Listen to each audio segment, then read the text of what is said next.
नमस्ते। कभी ये सोचा है कि इस दुनिया को असल में कौन चला रहा है? मतलब असली पावर किसके हाथ में है? आज हम कर्मा नायक की एक बहुत ही कह सकते हैं विवादास्पद किताब को समझने की कोशिश करेंगे, जिसका नाम है सिंडिकेट का इतिहास और पूर्ण आज़ादी का संघर्ष। ये किताब दावा करती है कि इन सवालों के जवाब उसके पास हैं और वो जवाब काफी चौंकाने वाले हैं। देखिए, ये कोई मामूली सवाल नहीं है। ये सवाल जुड़ा है हमारी जिंदगी से, हमारी आज़ादी से, हमारे भविष्य से। लेखक हमें एक तरह से चैलेंज कर रहा है कि हम पावर के बारे में जो कुछ भी जानते हैं ना, उस पर एक बार फिर से सवाल उठाएं। ये दावा तो सच में बहुत बड़ा है। सोचिए, अमेरिका का प्रेसिडेंट हो या भारत का प्रधानमंत्री, किताब कहती है कि ये सब तो बस मोहरें हैं जिन्हें कोई और चला रहा है, और वो कोई और है एक सिंडिकेट। अब ये बहुत बड़ा क्लेम है, तो चलिए देखते हैं कि लेखक इसे साबित करने के लिए क्या तर्क देता है। इस पूरी थ्योरी को समझने के लिए हम इसे 6 हिस्सों में देखेंगे।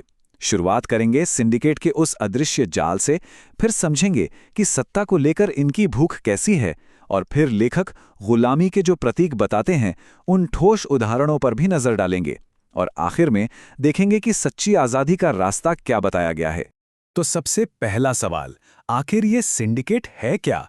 कोई ऑर्गेनाइजेशन है या कुछ लोग हैं? चलिए इस अदृश्य ताकत के पीछे की कहानी को समझने की कोशिश करते हैं। नहीं, ये कोई एक अकेला इंसान नहीं है। लेखक के मुताबिक ये उससे कहीं ज्यादा खतरनाक चीज है। ये एक विकृत आपराधिक संस्कृति है, एक आइडियोलॉजी जो एक वायरस की तरह एक खास जनजाति में पीढ़ी दर पीढ़ी फैलती आई है, और इसका एक ही मकसद है, पूरी दुनिया को अपना गुलाम बनाना। और यहां पर यह थियोरी और भी गहरी हो जाती है।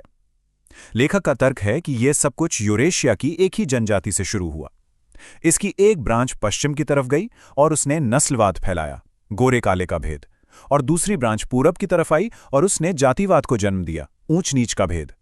मतलब चेहरे दो अलग अलग, पर लेखक के मुताबिक सोच एक ही है, बांटो और राज करो। लेकिन सवाल यह है कि अगर ये सिंडिकेट इतना ही पावरफुल है, तो हजारों सालों से ये अपनी पकड़ बनाए कैसे हुए हैं? बड़े बड़े साम्राज्य आए और चले गए, पर यह ताकत कैसे टिकी हुई है? लेखक के पास इसका भी एक जवाब है। इनकी स्ट्रैटेजी, सत्ता के सबसे ऊंचे पदों पर बुजुर्गों को बिठाए रखना। लेखक के हिसाब से यह कोई इत्तेफाक नहीं है, बल्कि एक सोची समझी चाल है, ताकि नई सोच को, नए आइडियाज को रोका जा सके और जो पुराना शोषण वाला सिस्टम है वो जैसा का तैसा चलता रहे। जरा सोचिए इसके बारे में। ये एक ऐसा साइकिल है जो समाज को जानबूझकर पीछे धकेलता है। ये नौजवानों की एनर्जी और उनके नए ख्यालों को दबा देता है, ताकि एक बहुत ही पुरानी शोषण करने वाली सोच जिंदा रह सके। लेखक इस पैटर्न को एक बहुत ही कह सकते हैं विवादास्पद नाम देता है, वैदिक एप्स्टीन इतिहास। है ना एक चौंकाने वाला टर्म? लेखक इस शब्द का इस्तेमाल उस ऐतिहासिक पैटर्न को बताने के लिए करते हैं जिसमें ऊंचे पदों पर बैठे बुजुर्ग युवा पीढ़ियों का शोषण करते आए हैं, और उनका मानना है कि यह सिर्फ इतिहास की बात नहीं है, ये आज भी हो रहा है। चलिए देखते हैं कैसे। तो ये जो अलगाव है, जो डिस्कनेक्ट है, वो आज के समय में कैसा दिखता है?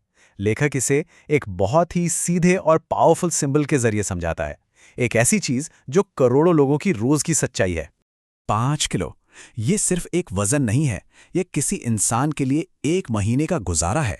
ये सरकार की तरफ से मिलने वाले राशन की वो मात्रा है जो लेखक के मुताबिक गरीबी की असली कड़वी सच्चाई को दिखाती है। और यहीं पर लेखक उन सभी नेताओं को सीधी चुनौती देता है जो गरीबी मिटाने के बड़े बड़े वादे करते हैं। सवाल बहुत सीधा है, जिसने कभी 5 किलो सरकारी राशन नहीं खाया, वो गरीबी और भुखमरी के बारे में क्या जानेगा? ये बात हमदर्दी की नहीं, बल्कि उस अनुभव की है जिसे जिया गया हो। तो लेखक एक टेस्ट का सुझाव देता है। वो कहता है कि किसी भी नेता पर गरीबी खत्म करने का भरोसा तभी किया जा सकता है जब वो खुद कम से कम एक महीने के लिए इसी 5 किलो राशन पर जी कर दिखाए। क्या कोई इस चुनौती को स्वीकार करेगा? ये एक बड़ा सवाल है। नेताओं और आम लोगों के बीच की यही गहरी खाई लेखक को एक और भी बड़े और परेशान करने वाले नतीजे पर ले जाती है।